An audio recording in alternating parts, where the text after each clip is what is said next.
Here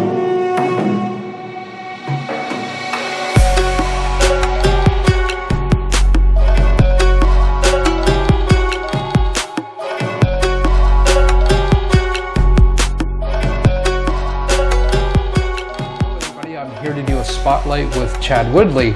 I've been wanting to do this interview for quite some time. I popped by to see you back in 2008, but we didn't actually get to interviewing at that time. Yeah, I was probably too busy then, or maybe just... It was shortly after you opened this place. Okay, yeah, so. It would have been, 2008 would have been, I would have been in my first full maybe year here. Yeah. I opened up here 2007, the fall of 2007. Okay. Ish. Yeah, so like unofficially Halloween-ish. Yeah. Officially with the city in December. Sure, yeah. So I'm thrilled to be here to poke some questions. Your name's come up repeatedly when I've been interviewing other people. That's nice. Your name comes up, and it does, like, all the time. That's nice to hear. Hopefully they're saying okay things. All good about things. Me. Yeah, definitely. That's nice to hear. I definitely had a few friends in high school, and then I dated someone that had a couple tattoos, and that got me kind of way more interested in getting them done. As soon as I was kind of 18, 19, then it kind of became more like, okay, I'm going to do this somewhere in a shop, and that was Skin Dimensions that I got tattooed by Mike, and then I instantly, as soon as I was tattooed by him, I wanted to know how to do it. And I was bugging him to teach me. Mike's last name? Who's? Hansen. Hansen, okay. Yeah, so Mike, and he had a partner there, Bear, and I bugged them for a while until they let me come in. And I didn't really have a lot of tattoos at the time, so I was kind of coming in a weird time, in a weird way to it than probably a lot of guys who probably had been getting tattooed a lot before they started. I wasn't tattooed a lot, but there was sort of kind of this time frame where in those days where even a few tattoos seemed like a lot. Yeah, because people they were not rocking sleeves for the most part. Yeah, there's people who had them, but it wasn't common. And then you'd see pictures of guys who had tattoos on their forearms and stuff, and that just seemed like pretty heavy, having a few. That's what it always seemed like to me. You know, and I always I like to start with people's point of entry. And there's such a common thread. It's either motorcycles, punk rock, skateboarding. Yeah. Or maybe a combination of all of them. And for me, it was definitely the music thing, being around the skateboarding. I wasn't so much a skater. There's guys who were, I just couldn't do it really, but there were guys that were really good, and I was into the music scene, so I was around people who were doing both, or they were doing one or the other. And then Skin Dimensions was in close proximity to skate, which was a really well-known shop for run by Jai and Stefan in Winnipeg. They had a great skate shop there, and we were pretty much right beside them, so I was in and out of there all the time, hanging out. What I find interesting, what you're just saying, at 18, 19, you'd already had it in your mind that you wanted to learn how to tattoo in a shop.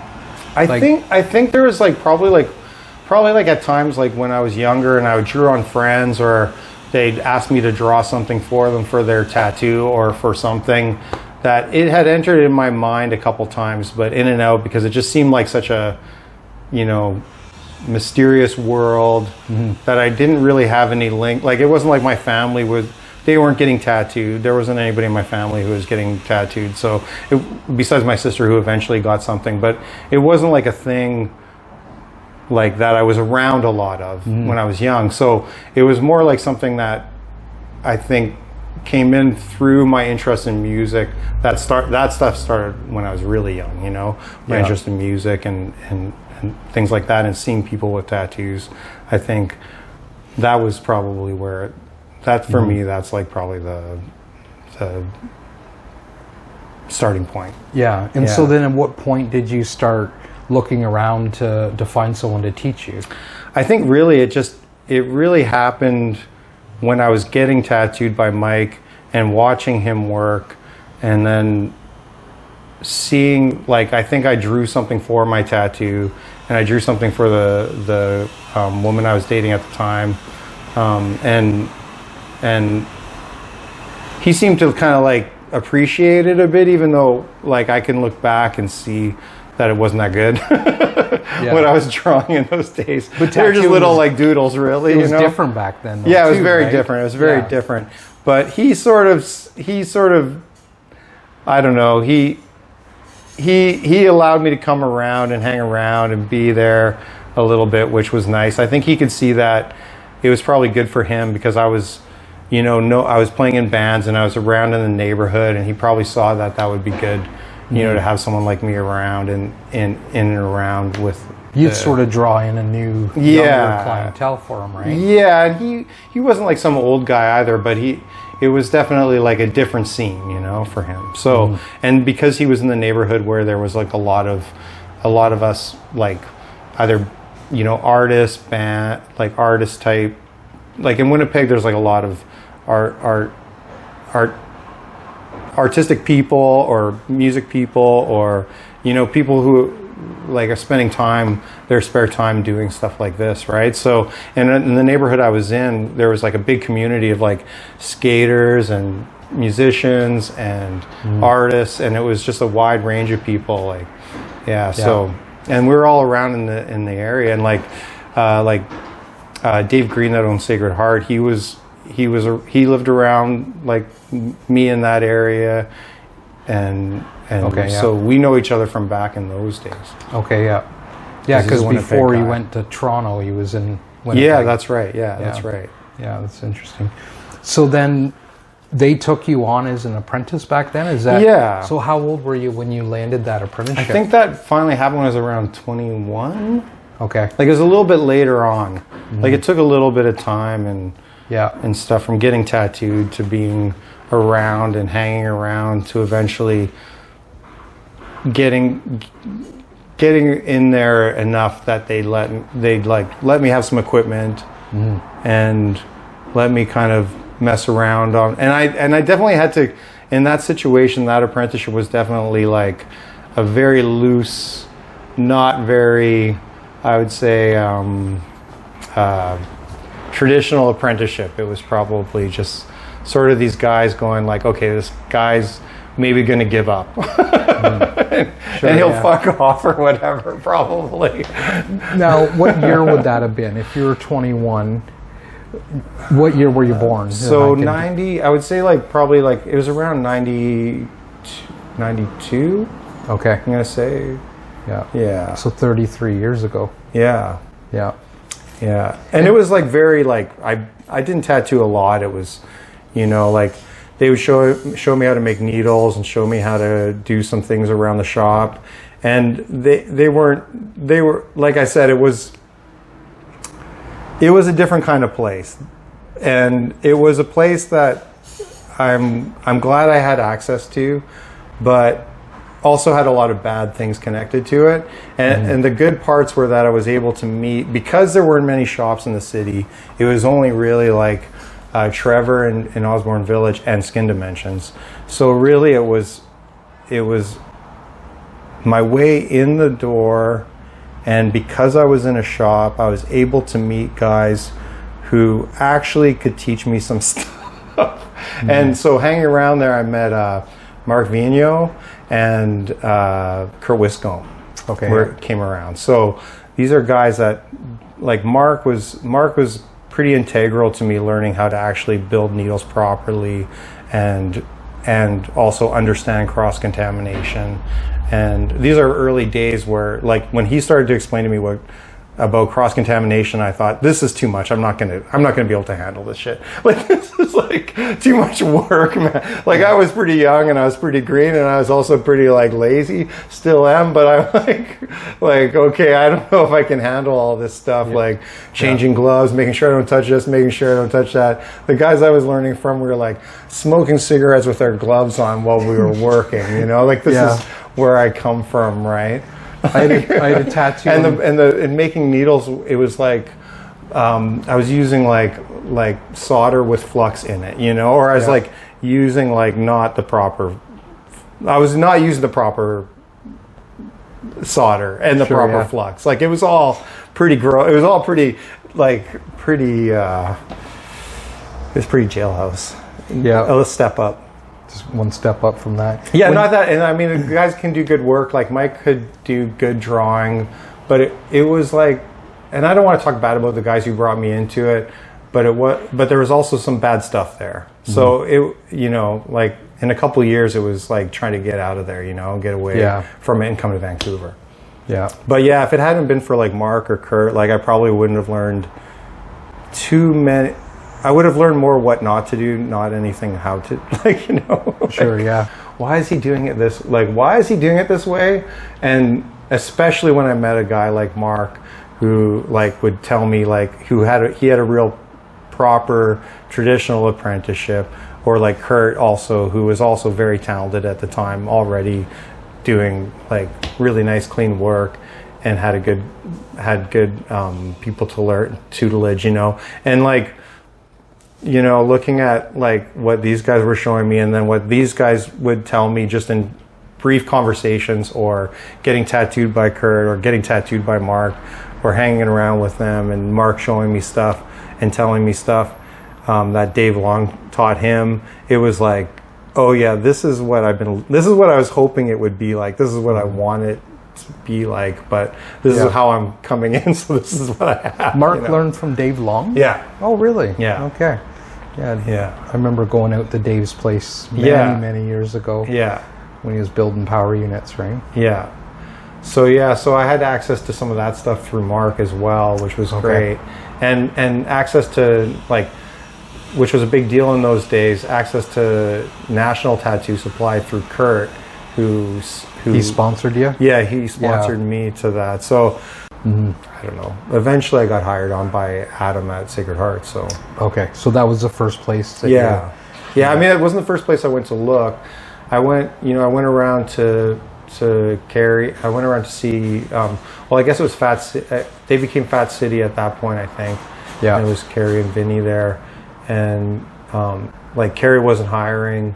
Cary was there when I walked in. They were not hiring right now. I went by John's because I had to, I wanted to go see, like, the Mecca, and he gave me a pat on the head and sort of sent me on my way, which was probably, the right thing.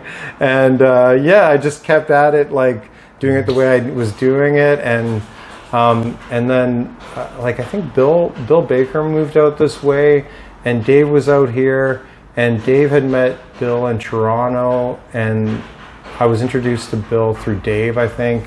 And I got tattooed by Bill a couple times at the Dutchman. Yeah. And kept at trying to get a job, and eventually was hired by Adam. Yeah. Yeah.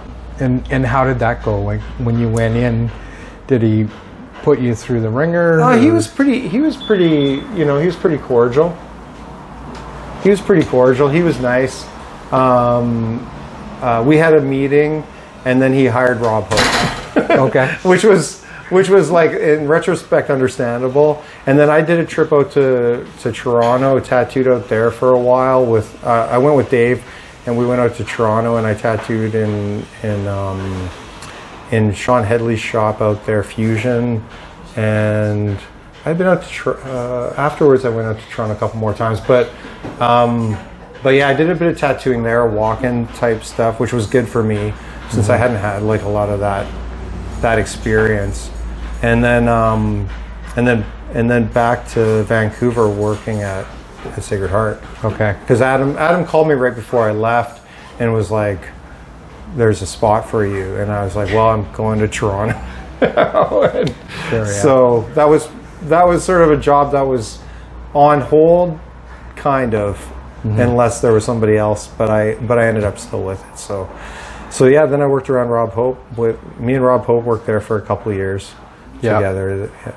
And your focus and what you were doing, how did that change working with Rob and the others at Sacred Heart? I think I think in those days, I really honestly, I think that I was a bit too lackadaisical. I think I kind of just didn't see it for what it could be, really. And I'd say that those guys, we were all just in our place, and we were all young, And I think like I sort of picture working with Rob as a separate thing from working with Steve, or when it was a bigger crew, because I don't really remember it all at the same time. But like Rob would blow my mind because he would always just bust out these crazy sketches, and I'd be like, oh man, there's so much I don't know how to draw. Yeah. You know, and that would be one impression on me, and that I really had to like, I really should be spending more time doing this, but really I wasn't spending enough time, and probably should have been. I was a little lazy in those days. I think I just took it for granted a little too much in those days. I was lucky in the time that I was at, because I don't think there was a big pressure like there would have been, 10 years later. Mm-hmm. So I had lots of time to like kind of build my skill sets, and enough influences of different types of artists around me to influence me to figure out what I wanted to do with it. Because I didn't really have like a direction for like what I wanted my tattoos to look like. I just wanted to do tattoos on people. Yeah. That was just what I came into it kind of in that way. Like I would tattoo my friends with stuff they wanted. It wasn't really about creating flash. That wasn't really what it was in those days.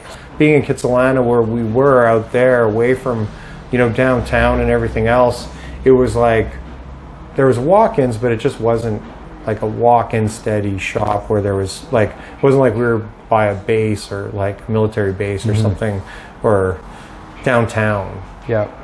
So yeah, it was just a different thing. Yeah. I remember Adam telling me, like, when he opened up in that location, people thought he was just crazy. It wasn't really the best place to open a tattoo shop, but he sort of had to be far enough away from everybody else. Yeah. I think it was a good choice. Like the shop was cool. Like I remember it was like a cool space, and I'm sure the rent was pretty reasonable. And I think for him, probably politically in those days, it was probably the right move. Yeah. I'm sure still he got hard times, like from some of the guys, because there was some serious gatekeeping, Oh yeah. And coming into it, like as a young guy, there was always that little bit of like, yeah. Are we gonna make these guys mad? Like, are they gonna Yeah. And like I had like a lot of respect for these guys, even though I wasn't like welcomed in like I was hoping, and looking at it, like I know why. It's like I didn't have the skill set. Like I didn't have, like, there was guys like Luke Atkinson around tattooing, visiting John. I mean, these guys could really draw. Yeah. Philip Liu, they were like already an outstanding artist, and they weren't much older than me. Like they're a few years older than me, Yeah. When I was with John, the Dutchman, he mentioned you. Oh yeah. Yeah, and he had with great respect. Oh, that's nice. That's nice to hear. Yeah, he certainly had a lot of respect for you. How did you win respect of all these different tattooists? Like, did you guest spot at shops or? No, I don't know. With John, I'm surprised. I'm actually surprised. I don't know. I always figure that I'm just like a thorn in everybody's side or something, But it's nice to hear. I don't know. I try to go by and visit. I think some of it's like my days at Sacred Heart. Like I spent many years at Sacred Heart. So like I was there for like the second shop opening, the third shop opening. I worked at Sacred Heart for 12 years, right, altogether. Okay. So there's like a certain amount of maybe like I met many tattooers working there. So I think that, and all these tattooers worked at different places, and then sometimes with John, Okay. And then I had friends that tattooed in different cities who would come and visit, and then sometimes they would guest with John, or sometimes they would come and guest with me, depending. Like Dave C, I think he guested with John, and then he also kind of came and worked, like we were friends, so he came and did some spots at Sacred Heart on Davie Street. And I think just like knowing some of the same people, like I never worked for John, like some of the guys, like a lot of the guys that you probably interview have, but like I always like, man, like since the very beginning in early days, like there was like a guy, Bobby Steele, I would come by Skin Dimensions, and he had tattoos from John, and he had tattoos from Paul. I I think, as well. And like they were like outstanding tattoos. Like these were like mind-blowing things to me in those days. Like, I want to make tattoos that look like this. Yeah. Like this is the goal, right? And I knew where I was sitting, it wasn't going to look like that. And it took a long time to get anywhere close, I think, even if I ever did. But it's just like, that was just like, to me, the like mind-blowing, like seeing that stuff. So I don't know. Sacred Heart, when I wasn't working with a bunch of people at Sacred Heart, I was here. And I was here by myself for a while, just doing it, having a couple guys coming and guesting. And it took a while to have a crew. Like, I think Dax was one of my first full-time guys. Yeah. And he opened the door to a lot of things for me, like painting flash, helping with that. Like, I could do it a bit, but I couldn't do it as efficiently. And he showed me, the right way to do that. And this is like years in already, Yeah. So I was busy with making custom tattoos for people in those days. Mm-hmm. And what was the catalyst? Like, if you'd spent 12 years at Sacred Heart, what made you want to kind of move on from there? It was just time. I think really it was probably, there was probably a time earlier on that I would have left, just because I think, there's different politics that happen within a shop over time. Things change, and then you sort of think, maybe it's time for me to do this. But in the end, it was, I went and got tattooed by Horiyoshi III in like 2006. Going to see Horiyoshi III. He's this guy. He's tattooing so many people all the time. And it's just him in his studio. I know he had like students. I know he had, people around him. But when I got tattooed by him, it's literally just this man in his room, just making great art. It's impactful too to be with someone that is a hero in your mind too, right? Yeah, oh yeah. But it was a reminder, like going into Trevor's shop, going into these shops, and even the shop that I learned in, it was like, to me, tattooing had gotten to this place where it was like, and it served me well, right? And it was great. But 3 shops with all these different people, and it became not what tattooing was the reason why I got into it. Okay. It's like, for me, going into Trevor's shop or going into Skin Dimensions or going into any shop was like this little, like there's like a couple guys in there doing this crazy like occult thing. What is this? Mysterious thing? That's what drew me in the first place, looking at that Batman tattoo. How did he do that? Yeah. So what was it about Horiyoshi that really hooked you when that experience? Like I said, I think coming back from that trip, I realized like, oh, this is like if I have a shop, it'll be like the way I want it to be, which is like, I don't need like 10 people or 20 people around me. I just want it to be like me and maybe a couple guys, That's it. Like just something, and I've always wanted it to just be that, really. Like, yeah, I think to me, that's what like tattoo shops are, or that's what it was when I got into it. So that's what I liked about it, That was one of the things that drew me in, not just the tattoos, but the thing about going into the shop. Yeah. And when you go back to the really old shops, they didn't have any, there was no such thing as a power shop. There was usually 1-2 artists max. Yeah. If you came out here as Forbes and maybe Speed Robinson. And I know like Horiyoshi, he had 2 studios. He had like, but years and years. It's like he had 2 studios, but like he still had the shop. He still had the room that he learned from his master's house is where he still tattooed me at. So it was great. Like, it was just, to me, that was like some of what tattooing meant, It was like, what is this crazy, mysterious, awesome world, Yeah. And like, and it wasn't anything that he said or tried to show me. It's just what I was witnessing, in time and coming back. And then that was really like, that really pushed me out the door to do it. It was like now, and I had like a lot of clientele in those days. Like, there's a lot of people that wanted to get tattooed by me, and I figured I can make a go at it. I can open the shop and at least keep it going for a while. Yeah. So walk me through the process of getting tattooed by Horiyoshi.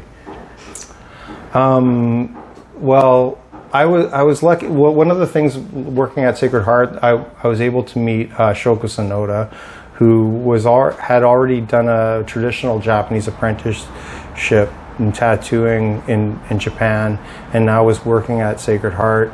And she was sort of my gateway. Like, I really wanted, like, for me, Horiyoshi, it was the most accessible art, like Japanese art, like where there was a lot of it in books, and he was putting out, like, there was the photos and stuff, and I would just keep studying how did he draw water? How did he do this? How did he do that? Mm-hmm. And then I was like, I should get tattooed by this guy. And when I got it in my head, I couldn't get it out of my head.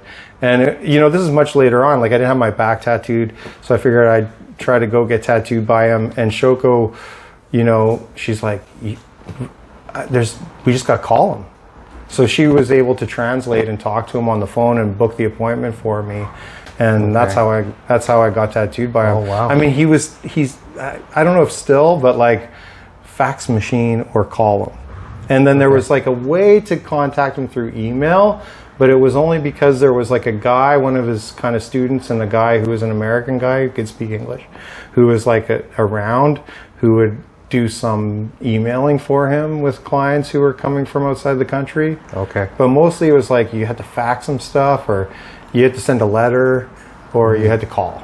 Doesn't that build up, like, before you even get there to do the tattoo, it builds up an experience before the experience happens? Yeah, definitely. I mean, already it was built up anyways, because I mean, I'm looking at his books, and it's years of looking at this stuff, trying to get an idea of how to do sort of Japanese style tattoos in my way.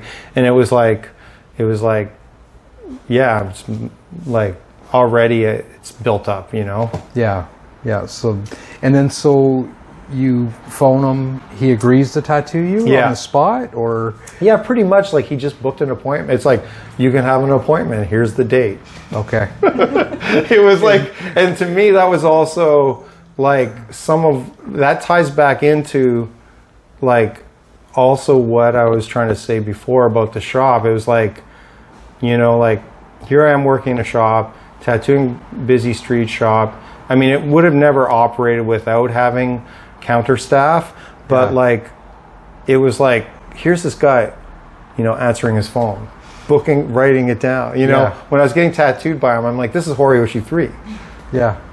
He's answering his phone and like doing a tattoo, and like, nothing pretentious about that, is there?